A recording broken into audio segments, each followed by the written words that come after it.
There's only one way to start a stream like this, and I believe it's with this sound effect right here, ladies and gentlemen. Shady's back. As you guys can see from the title, man, the rap god himself, Eminem, is back in action, back in full swing, reigniting the nearly 20-year feud between himself and Benzino. Welcome back to the stream, everybody, right here on Cassius Morris Official.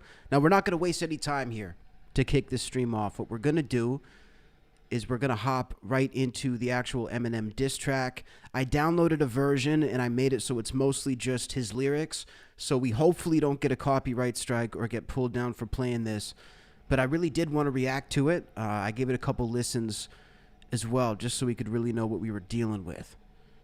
So I got the track right here. We'll go ahead and pull up the mini player. And then we're going to go over to... Hang on a second. We're doing this live on the fly, motherfuckers. We're going in. Okay, so then we're going to go into the lyrics. So check this out. This is Doomsday Part 2 by Eminem.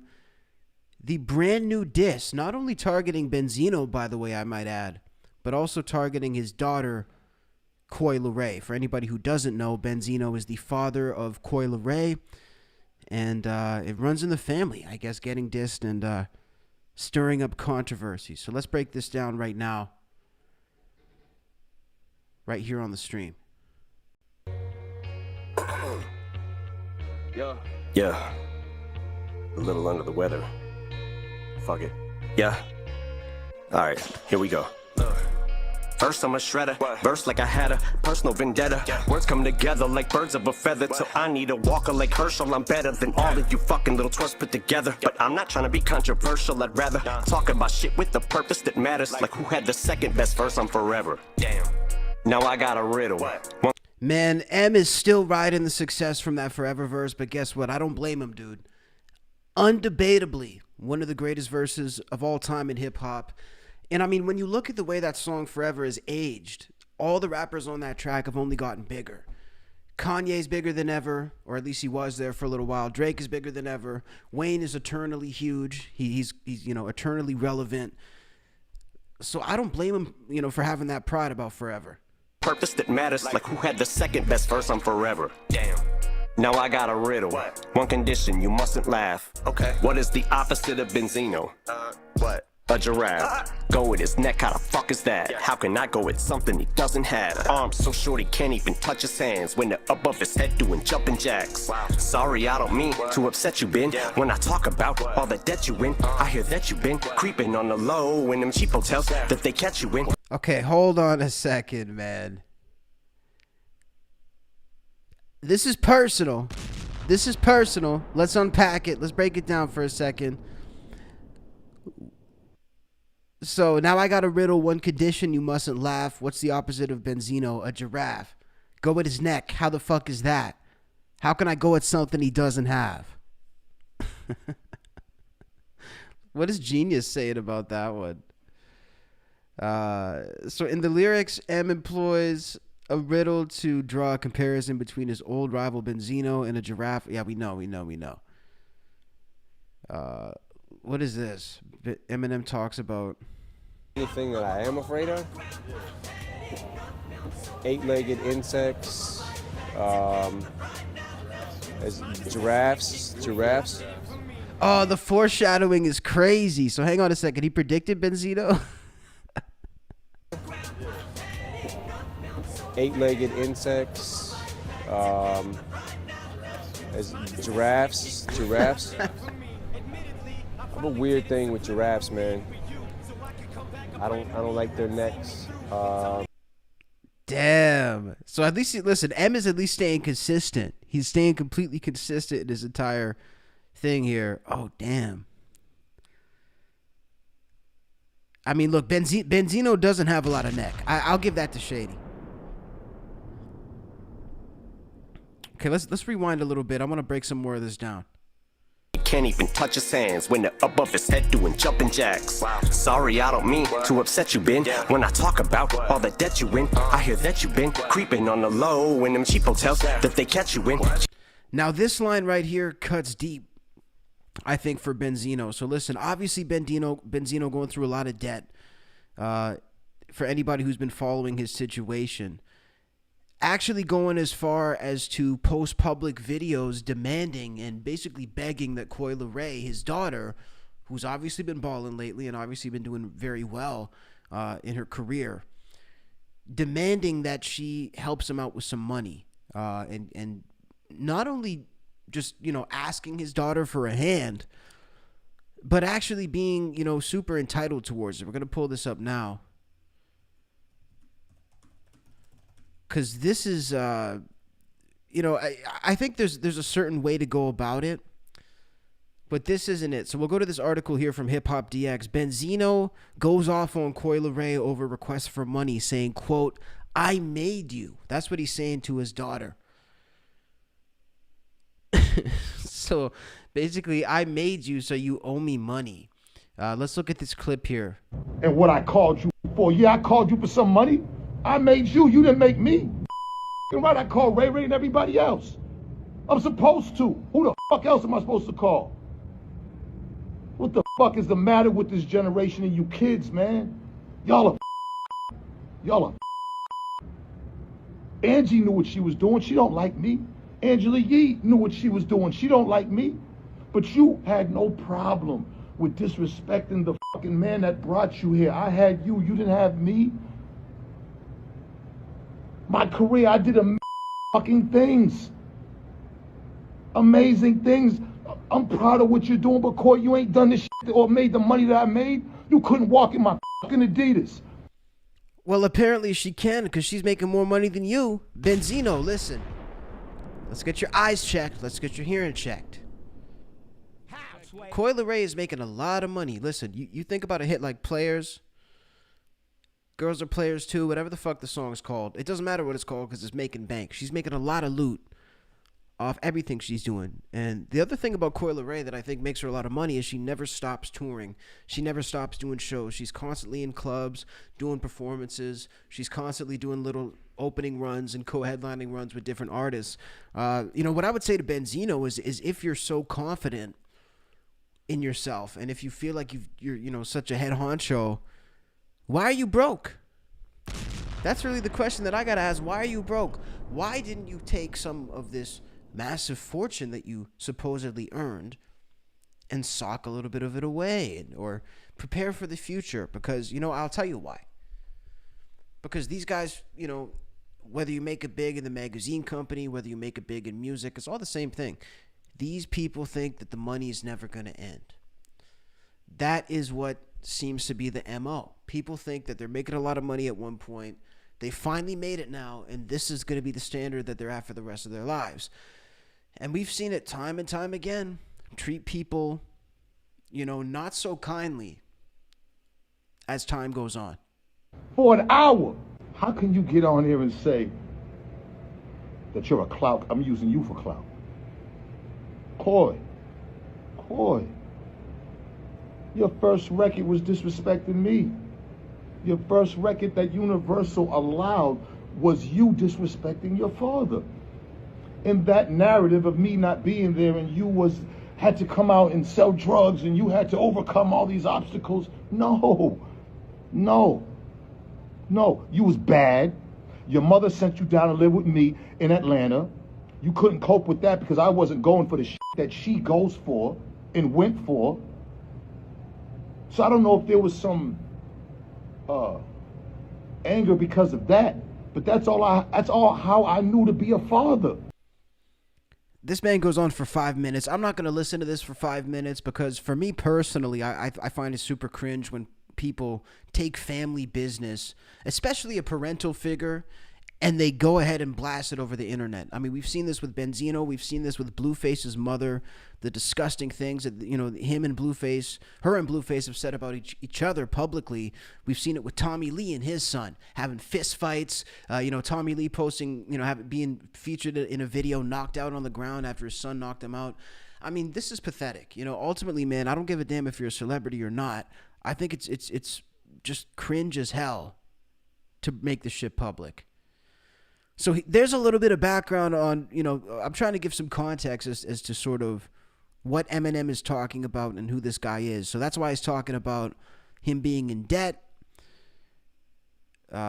He talks about him being caught in a hotel that's super cheap. So let's go back and listen to a little bit more of M's verse. His head doing jumping jacks. Sorry, I don't mean to upset you, Ben. When I talk about all the debt you in, I hear that you been creeping on the low in them cheap hotels that they catch you in. Jesus Christ, dog, when you said you 10, never guessed you meant at the Red Wolf Inn, in a room with one single bed to men. Shady man, you can. Yes, you can. Well, I guess then I regret to inform you hate to spoil the day, but this doesn't bring me no joy to say. Guess that Coi Leray feeds in the toilet, eh? God, yeah. Damage to the flows, collateral I suppose. Got pointed like mine in Sandra Bullock's nose. Head and bullet holes, have you full of those. You'll catch a stray like animal control. Now, why would Eminem want a feature with Coi Leray is really my question. I think it's pretty funny. Look, this is classic Eminem style. Eminem, when he talks about a situation, when you look back at his music throughout the years, he doesn't just speak, he makes it very clear that he understands the full situation.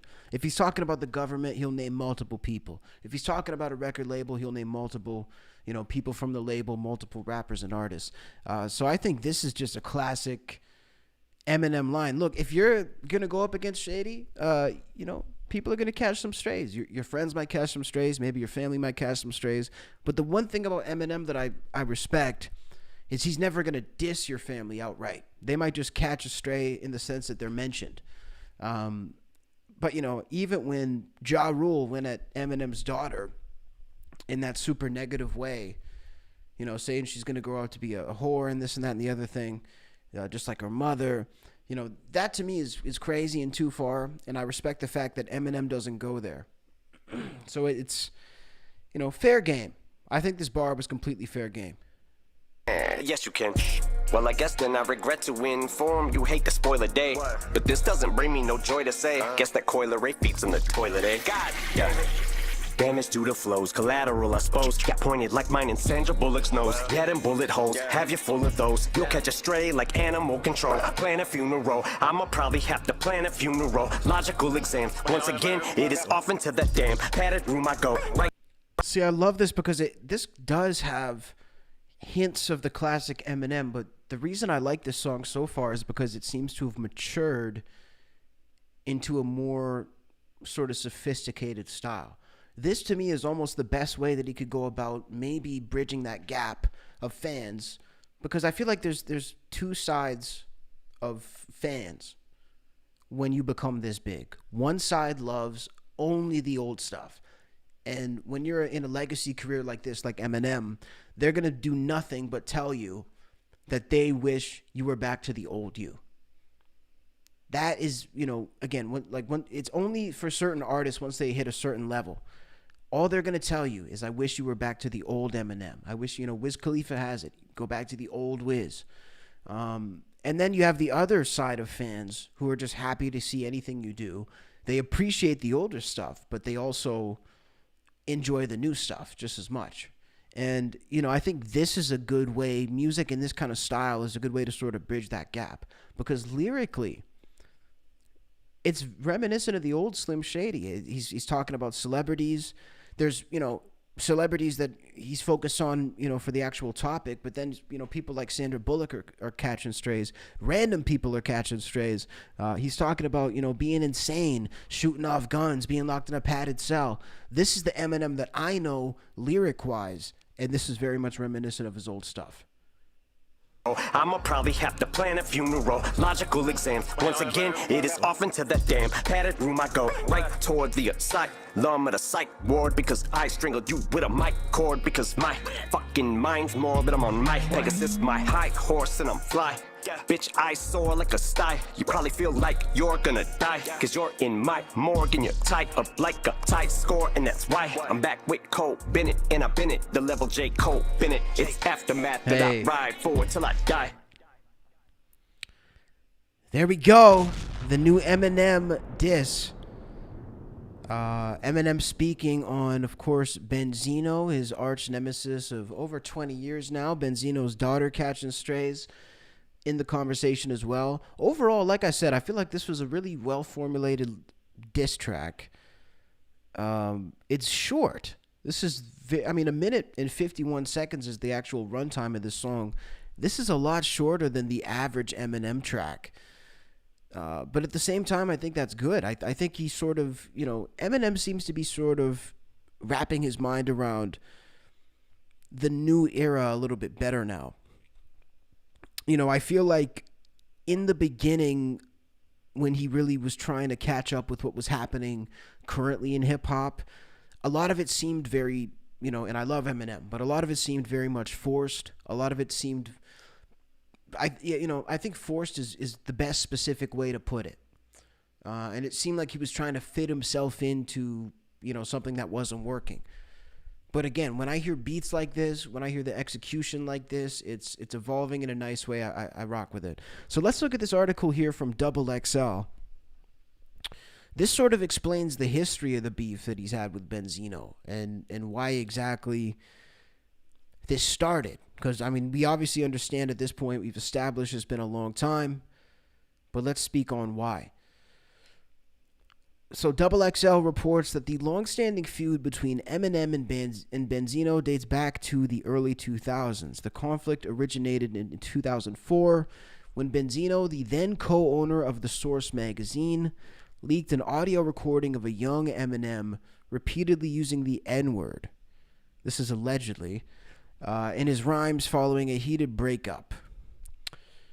Now, this is one of the theories as to how this beef started. I also have read different articles across the web and just in history books about hip hop and music. Not that I'm actually reading history books, but I'm just saying, this has been noted. I don't know that there is such a thing. But I've also read that it was something to do with the rating that The Source gave, I think, the Eminem show. This was 2002. So when did the Eminem show come out? I think it was, right? Eminem show came out in 2002. So I'm pretty sure The Source rated it 4 out of 5.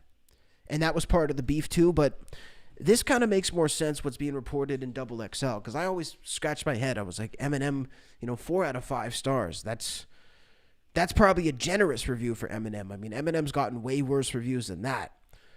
So it wouldn't make sense that he would want to wage war over a review like that. So this kind of makes more sense. Now let's see what else is said here on XXL. Eminem later issued an apology, but the leaked audio brought negative publicity to The Source, leading to Benzino's termination from the magazine in 2006. So it backfired. They released this tape attempting to make Eminem look bad, and then I guess that's weird to me, how it ended up making Eminem look good. But I guess it's one of those situations, like it's kind of like if you get caught like cheating and like your wife was in your email and you try to flip it on your wife saying like you shouldn't have been in my email, and then it becomes an issue of privacy and the fact that she was snooping rather than an issue of cheating. That's sort of what this is giving to me. Like it kind of sounds like that. The other side to this too, man, is the fact that, and I'm not in agreement with this, but these are cold, hard facts. And then I challenge anyone who wants to disagree with this. When you are at a certain level of popularity, when you're at a certain level of, it's beyond popularity. It's just when people love you enough, you can get away with whatever you want. We've seen videos of Justin Bieber saying the N-word.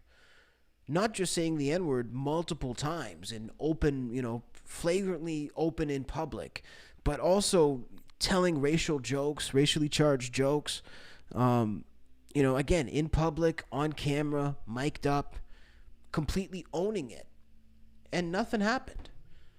At the end of the day, people know about it, they widely know about it, and they don't care because Justin Bieber has somehow transcended responsibility and accountability because people have just decided that they love him. Another guy, and this isn't out of judgment, it's just facts, Mike Tyson. Look at Mike Tyson, some of the stuff he's done, the alleged abuse, and again, it doesn't even matter if the abuse is real, just the way he's spoken to and about women on camera, the way he's treated people, the things he's been convicted for. You know, quite a, you know, he's not necessarily only known for positive things. But when Mike Tyson is brought up, he's so revered that, you know, they only talk about the positives. But if somebody else was a convicted rapist who told women, I only do interviews with them if I fornicate with them, so get on your knees if you want to keep speaking. If other people did this and they weren't the, you know, 10 trillion time champion of the world, I have a feeling it would be handled a lot differently. So that's really my thing on this. Eminem got away with it because Eminem tapped into the love of middle America and America as a whole, and he just got away with his shit. So he got Benzino fired from the Source magazine. So I don't know how this makes no sense. If this happened in 2004, why did it take until 2006 for Benzino to get fired? That part I don't get. Since then, Benzino and Slim Shady have been going back and forth, dissing each other for several years. So interesting, man. Honestly, the other thing I was wondering too about this beef is why Eminem was doing this. Like, was there something that provoked it? Was there a reason? And, you know, maybe there may have been something behind the scenes. It's completely feasible and possible that something could be happening that we don't know about yet. But with the exception of that, there is no clear sign as to anything happening right now. This just seems like Eminem just starting up a beef, which is sort of uncharacteristic of Eminem. We're looking at a guy who barely even responds when a beef is laid out for him. For example, we saw what happened when The Game dissed him in the Black Slim Shady diss track. The Game put out, I think it was 9 or 10 minutes, this diss track, just completely eviscerating Eminem, playing into his lore about Stan, playing into his lore about all the different albums. You know, this was a diss track that took a long time to craft, and this would have been perfect sort of dynamite to launch the explosion of a massive rap beef that Eminem could stand to, you know, gain a massive amount of publicity for. But rather than go for it, Eminem chose not to respond. Which, again, is really interesting to me. So when you see him starting up a beef, one of the only things I could think of is the fact that maybe something happened. Eminem and Slipknot, those are your cups of tea. Exactly, my friend. This is what we got to cover right now. So I don't know, man. It's interesting. Let me know what you guys think so far in the comments. I think we have this other clip here. Oh, yeah, so Coi Leray responded. She responded to the rap beef. And I think she was just dissing rap beefs in general, just basically saying they're lame. Let's go to this clip here. We got to open it on the other browser. So Coi Leray, I guess shrugging the whole thing off, she put up 2 tweets, I guess today, saying, quote, rap beef is so washed and tired, exhausting, embarrassing, just overall corny as fuck. I got no issues with no one. I'm so locked in on my grown and sexy vibes. If anybody don't like me, that's something they got to take on with themselves. Well, fair enough. I mean, you know, I'm not going to be a hater, and you know, I can get behind that. You know, the thing is, too, nobody said that they had an issue with Coi Leray. You know, Eminem merely mentioned her, which is, again, exactly what I was speaking on a couple minutes ago. M's not the kind of guy to say, fuck you and fuck your daughter, too. M is going to do it in a more subtle way. Be like, fuck you, you're a piece of shit. By the way, how's Coi? That's the way that Eminem runs a diss. So let me know what you guys think, man, down below in the comments. We're going to pop over to this next clip that we were looking at of Corey Taylor. So Corey Taylor, of course, the vocalist of Slipknot And Slipknot, a band that's been getting a lot of publicity lately, man, a lot of publicity. I would say just, it's not necessarily for a set reason. Slipknot is just a band that's really, really good at staying relevant and keeping their name in the headlines in the press. As they should. That's probably the number one way to stay relevant, especially in rock and roll these days. So Corey Taylor, I guess, recovering from some form of mental breakdown, as he describes it, a complete mental breakdown, which is really sad to hear. I'm not privy to the information yet. I'm going to listen to this now, and I'm going to be finding out at the same time as you guys what is actually happening here. So let's go ahead and play this clip from Corey Taylor, the man himself, where he explains it all. Might as well get it from the horse's mouth. So let's run this clip right now from his Instagram page. Trying to get it with sound. Here we go. Where do I even start? I decided to make this video in response to a lot of the feedback that came out after I announced that I would be carrying on with my Southeast Asia run. Originally, that was supposed to be mentioned in the statement that I released relating to my mental health lapse. The truth of the matter is I understand why so many of you are upset, and I'm just going to break it down for you. I, over the last year, have had a complete and utter breakdown of boundaries, mental health, ego, entitlement, the whole 9 yards, culminating in a very, very real, very near relapse that I kind of don't recognize myself. So, Wow. Again, I wanted to address this and just tell people that I needed time to reset. I needed time to start working on my heart and my mind and get straight. The reason I'm keeping the Southeast Asia run, it's literally 4 shows. It's literally a week. I'm going to see how I do with that and just take it day by day, basically. I'm working on self-care right now, getting the help that I need, and surrounding myself with my family. So to everyone concerned with me, thank you very much. I appreciate it. To everyone who's upset, I hope this answers any of your questions. I'm just doing the best for me right now, and it's a long road, and I don't know what's at the end of it, but I look forward to it. I have gratitude for it, and I hope you can show me some patience. Thank you.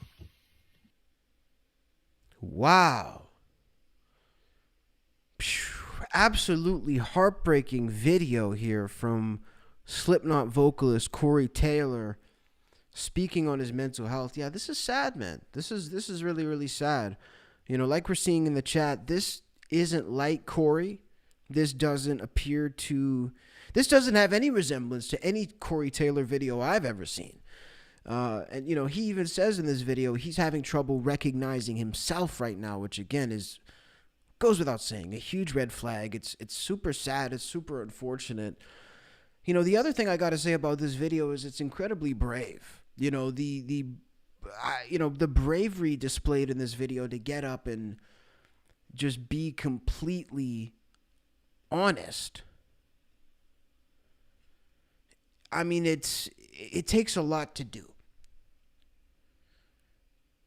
So, I appreciate him for standing up, and, it's so much easier to just say there's been a disruption in our touring schedule, or just not say anything. They could say for due to unforeseen circumstances, Corey Taylor and the band is not available to come out, or the album is delayed, or whatever they got going on at that time. They don't have to actually be honest if we really think about it. It's a lot easier not to be honest in a situation like this. So I applaud it. I respect the fact that Corey Taylor is really, putting it all on the table. But this video is definitely very concerning. And I just hope he's okay. I don't like seeing people in a situation like this. We know he's struggled at least with alcohol through the years. I don't know too much in depth about like the Slipknot guys' personal lives. Let me know in the chat. Maybe there was drugs involved. But yeah, definitely wishing the best for Corey Taylor. And, I think he should take all the time he needs. At the end of the day, I feel like anybody in this situation, you should take all the time you need. So I guess we're going to find out. We're going to see how he does. He said he has a run of 4 shows coming up. I think he said Southeast Asia, 4 shows. So hopefully that is manageable. And we'll see Corey Taylor coming back soon.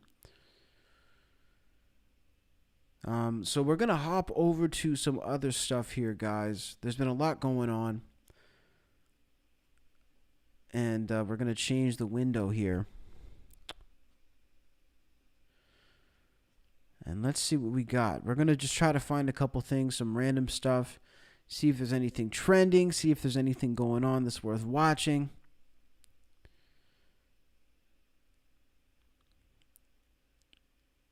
And what I'm looking forward to, by the way, is the Benzino response. I feel like the Benzino response is probably going to be even better than this diss, because it's going to either has to be better than the original diss, or it has to provoke another Eminem diss that's actually better than the first one. If this diss, this rap beef ends just with the one diss, I feel like it's too short.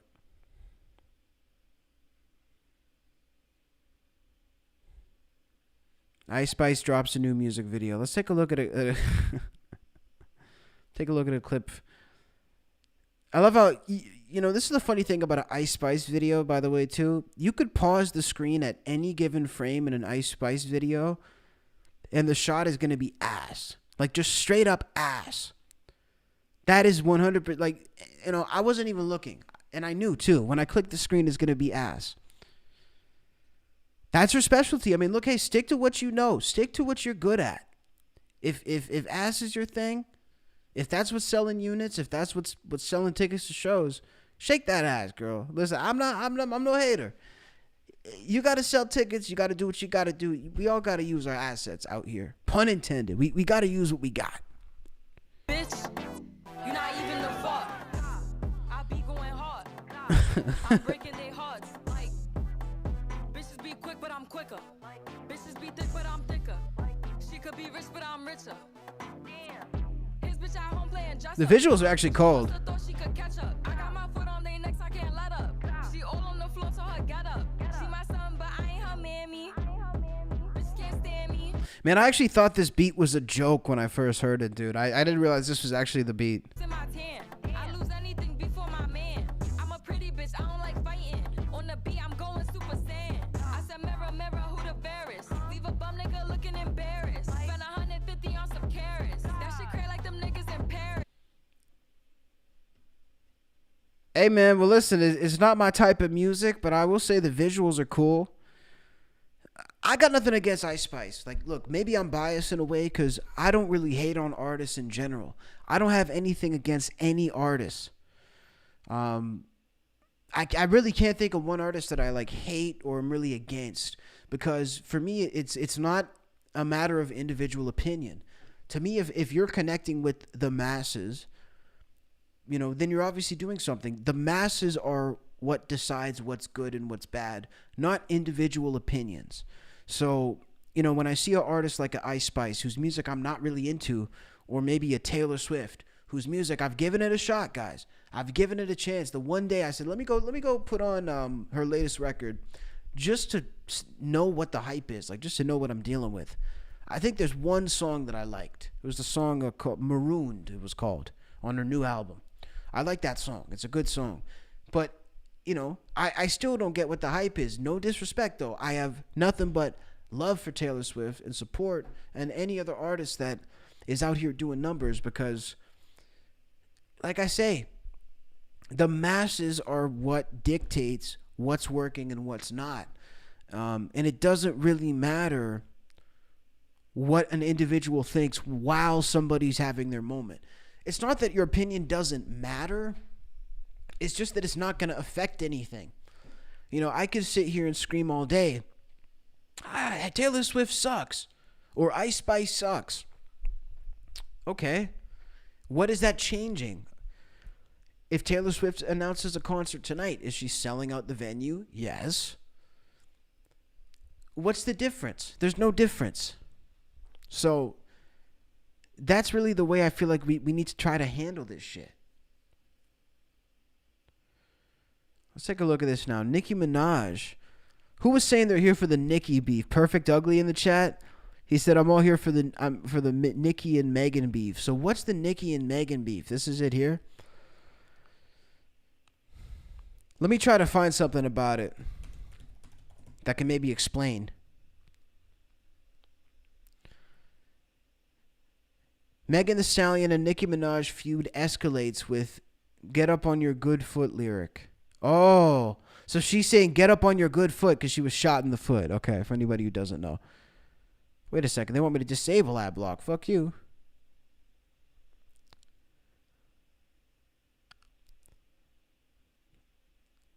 So Megan Thee Stallion feud heats up.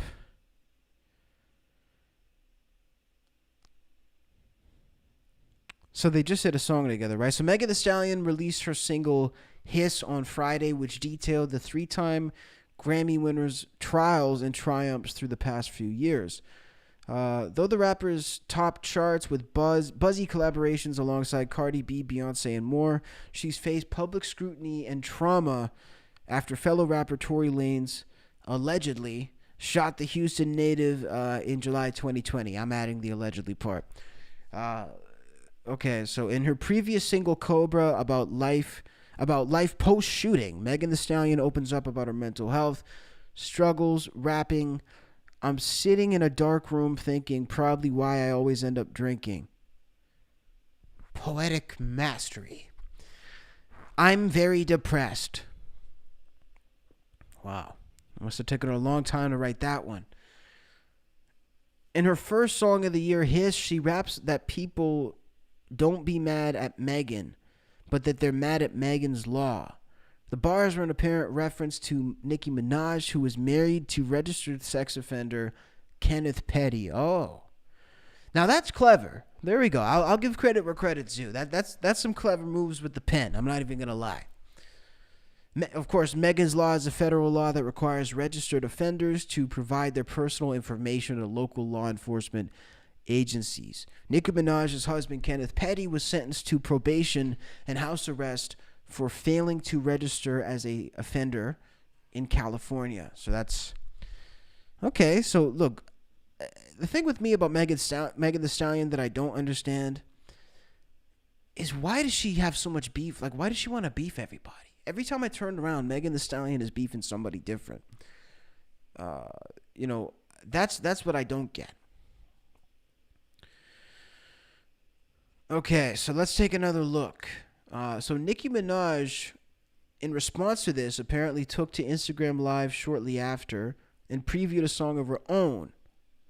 So Nicki, hang on a second.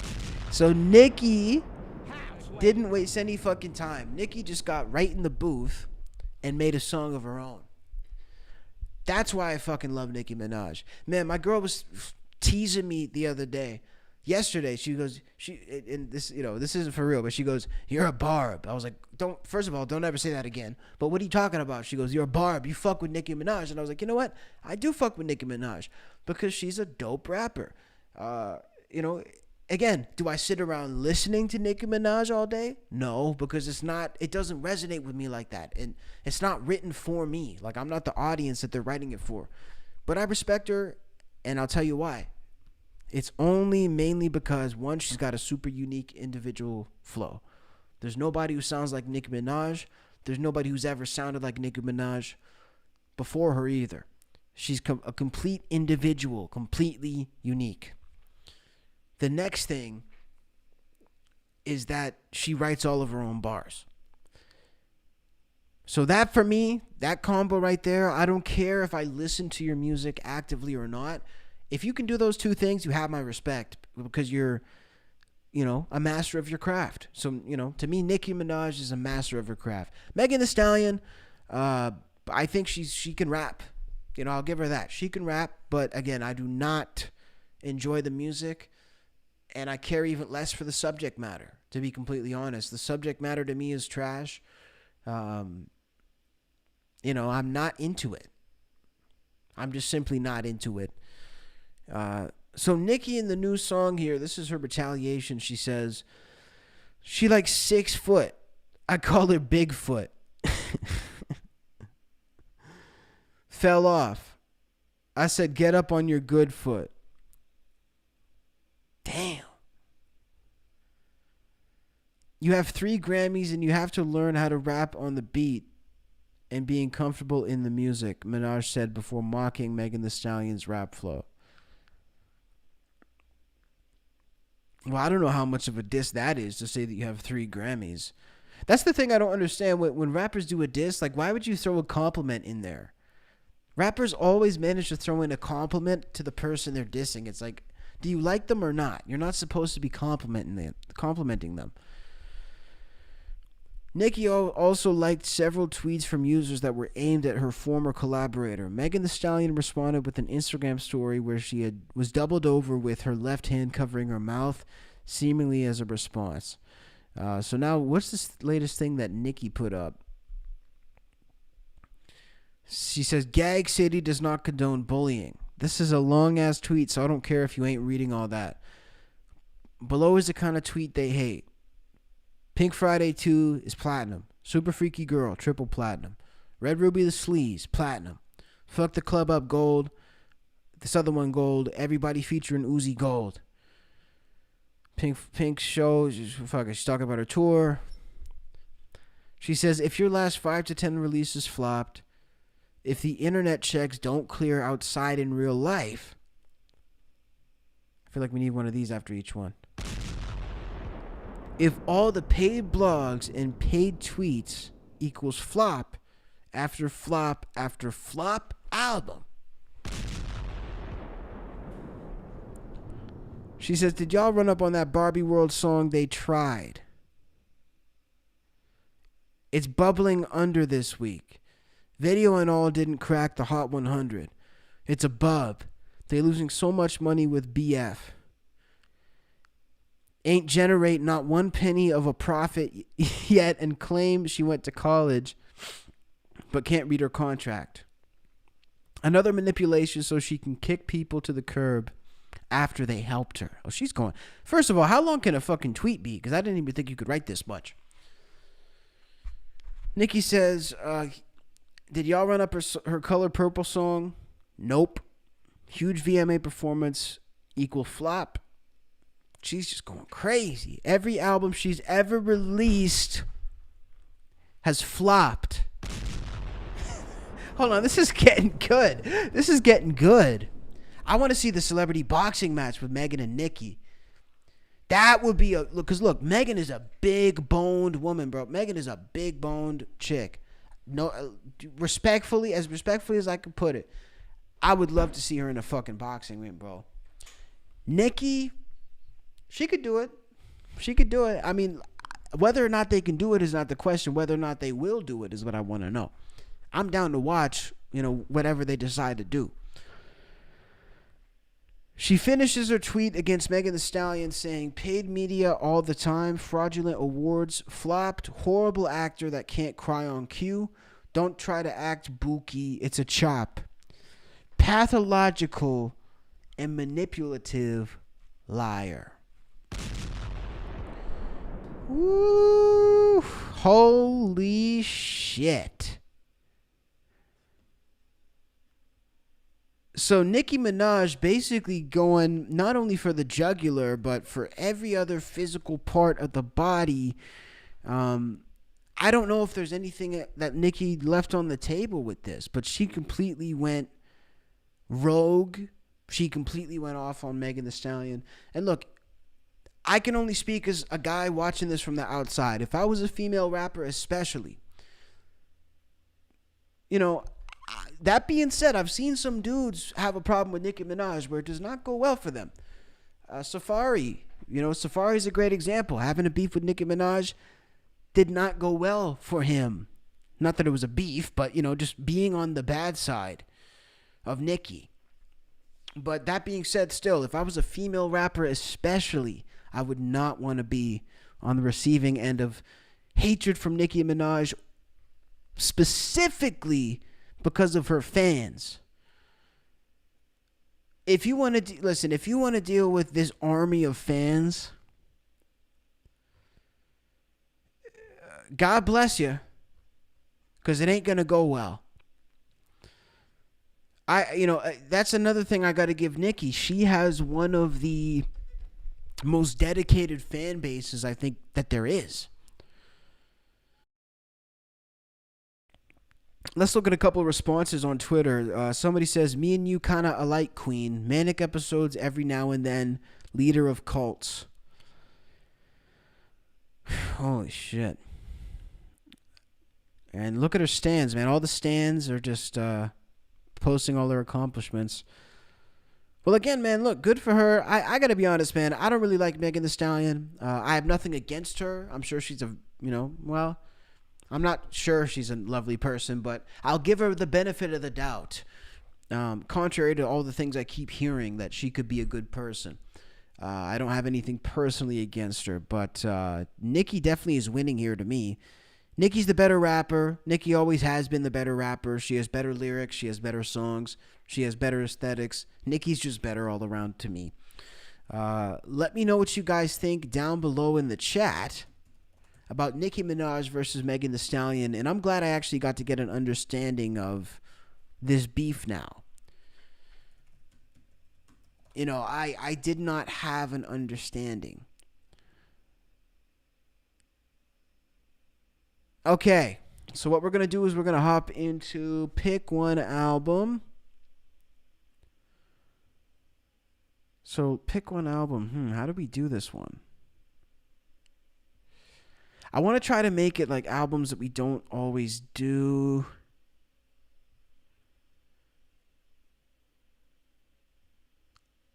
Okay. You guys help me pick. I don't want to do Drake or Kanye because we've been doing those on the stream. Okay, how about this? We'll pick one album by Jay-Z and one album by The Weeknd. Pick one album from each artist. We have The Weeknd, Kissland versus, what's that fucking album called? What is that album called? Beauty Behind the Madness. So Kissland versus Beauty Behind the Madness. I'm going to say... I'm going to go with Kissland. I think Kissland is elite. Every time I listen to it, I like it more. And Beauty is a good album. Obviously a great album, but I listen to it a lot less. American Gangster versus Black Album. Obviously, it's going to go to the Black Album. There's no debate there. I mean, I think anybody with taste is going to give it to the Black Album. Probably Jay-Z's greatest overall record, with the fewest skips, I would say, too. So that's what I would say about this one here. Let's go to the next one.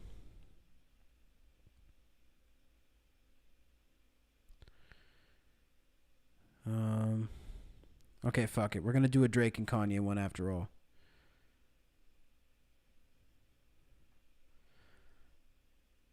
This is tough to deal with. 1 second, guys. I'm trying to make the window work. Okay, so pick one album from each artist. Pick one album from each artist. We have Kanye Graduation versus 808s. Gotta give it to 808s. I love 808s, and 808s is a huge reason we have a lot of the music that we have today. Drake, Thank Me Later versus Take Care. I got to give it to Take Care. Take Care is probably his best record. Probably neck and neck with Nothing Was the Same. Thank Me Later is a great album. A lot of really good features on that record. But not number one for me. Let's do one more. Oh, hell no. I'm not answering that. Let's do one more. We got...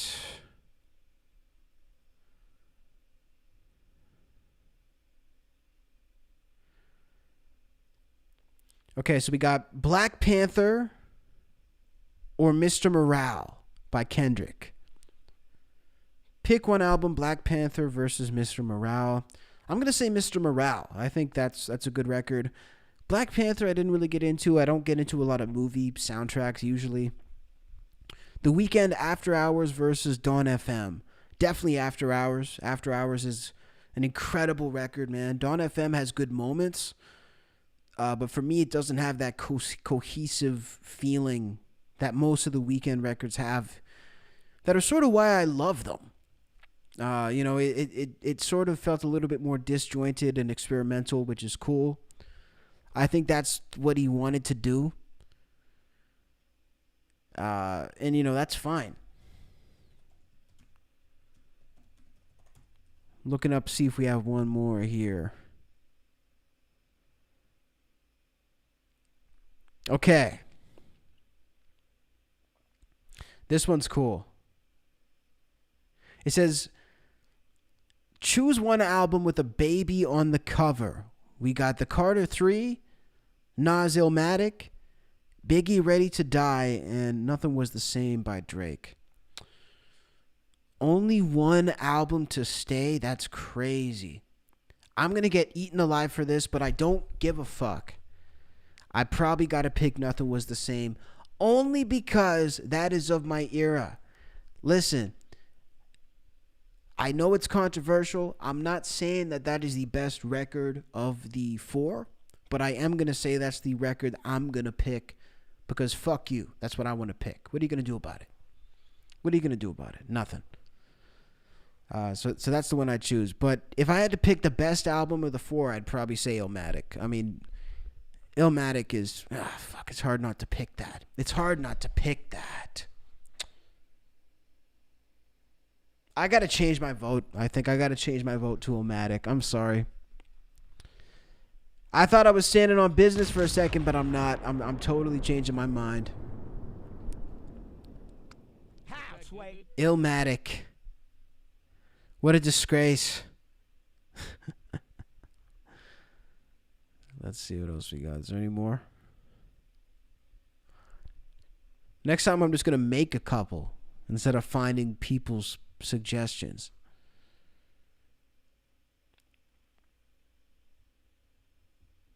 Unreal. So that basically wraps it up, guys. Listen.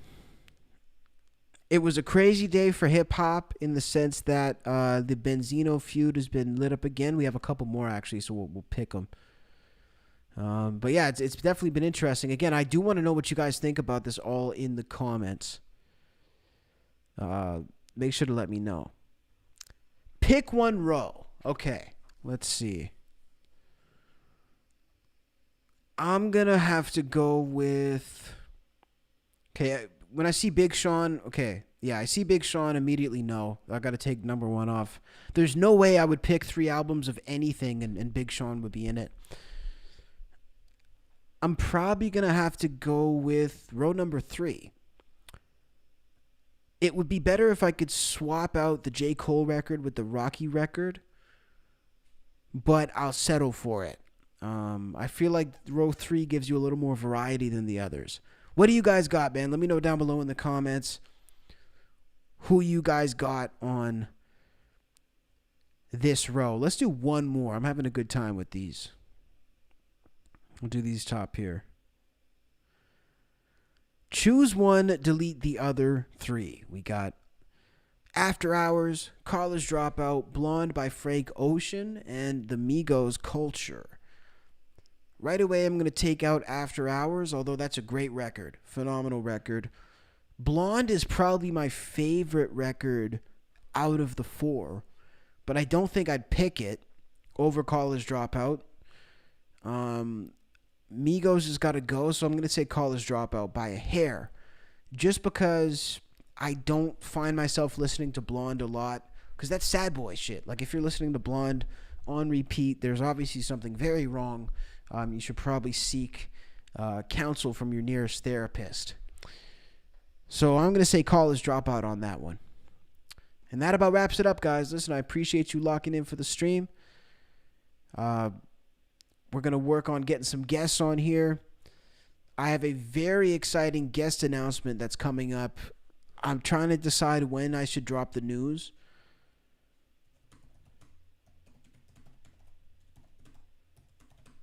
Had to respond to this. I'm sorry. So we're going to figure out when to drop the news of this big guest, man. But all I can tell you guys is you're going to be really happy about it. We'll catch you guys very soon. I'm going to go to my niece's first birthday party now. Very, very excited. So that's it and that's that. I love you guys. Have a great night. Catch you tomorrow.